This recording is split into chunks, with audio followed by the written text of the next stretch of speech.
Bonjour Guillaume. Anthony Morel, la tech. Bonjour Anthony. Bonjour Guillaume. Alors on va aller en Suède. Ils sont 3000 Suédois en ce moment à avoir sous la peau une puce électronique qui leur permet aussi bien d'ouvrir la porte de leur bureau que de payer au supermarché ou de valider leur billet de train. Voilà, un plan électronique inséré à l'intérieur de la main.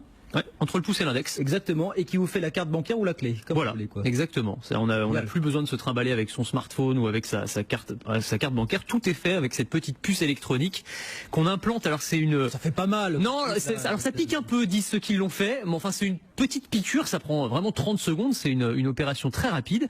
Et donc ils se font implanter réellement une puce électronique. On appelle ça des body hackers. C'est-à-dire ils transforment leur corps en fait avec de l'électronique. Bon. Et donc ils vont pouvoir, comme le fait cette dame qu'on voit à l'écran pour ceux qui nous regardent sur BFM Business, badger à sa salle de sport. On peut prendre le train aussi. Il y a la compagnie ferroviaire suédoise, l'équivalent de la SNCF, qui s'appelle SJ, accepte maintenant ces puces électroniques comme billets dans les trains. Donc en gros, quand le contrôleur passe, vous approchez votre main et c'est la main qui bip. Enfin, ça va jusque là quand même. Et puis effectivement, on peut s'en servir aussi pour payer au supermarché ou comme carte de fidélité.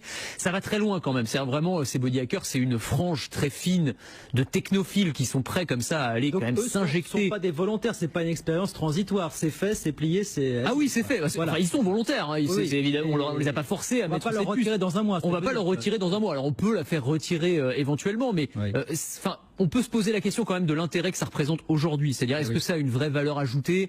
On gagne un petit peu en confort, on n'a plus besoin de sortir sa carte ou son smartphone. Mais enfin, est-ce que le jeu en vaut la chandelle? J'en suis pas sûr. D'autant qu'il y a des interrogations, y compris médicales. On ne connaît pas vraiment les conséquences à long terme que peuvent avoir comme ça l'injection d'un corps étranger à l'intérieur de la main. Et apparemment, il y a de plus d'entreprises qui proposent de remplacer là aussi le badge d'accès électronique par une puce insérée. Oui, alors ça va encore plus loin, mais effectivement, il y a des entreprises, alors en Suède, mais aussi en Belgique, aux États-Unis. La dernière, c'était une entreprise qui s'appelle Three Square Market, entreprise américaine qui propose effectivement, à la place d'avoir un badge, vous avez là encore une puce électronique qui va servir à badger, à ouvrir certaines portes, à utiliser la photocopieuse, à payer son sandwich ou son café à la machine.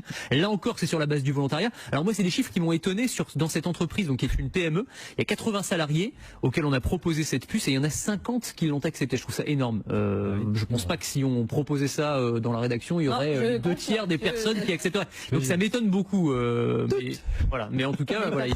On est aussi dans un univers justement très high-tech dans cette entreprise-là, j'imagine. Oui, alors c'est une entreprise qui fait des distributeurs automatiques. Donc alors ils se transforment en distributeurs automatiques. Ouais, c'est ça. Mais bon, voilà. En tout cas, il y a un intérêt certain pour ces technologies qui, encore une fois, pour l'instant, à mon sens, ne servent pas à grand chose. Si même vous le dites. Non, mais c'est ça. Mais à terme, ils imaginent qu'on pourrait intégrer, par exemple, ça peut être un passeport, par exemple, quand on voyage, on n'aurait plus besoin d'avoir son passeport, on aurait tout serait intégré directement dans la main. Avec des puces qui s'inséreront et se retireront peut-être plus facilement. Enfin, éventuellement. Ainsi va le monde, on va résumer les choses comme ça. Anthony Morel, merci beaucoup Anthony, la tech tous les jours, 12h15 avec Anthony sur BFM Business.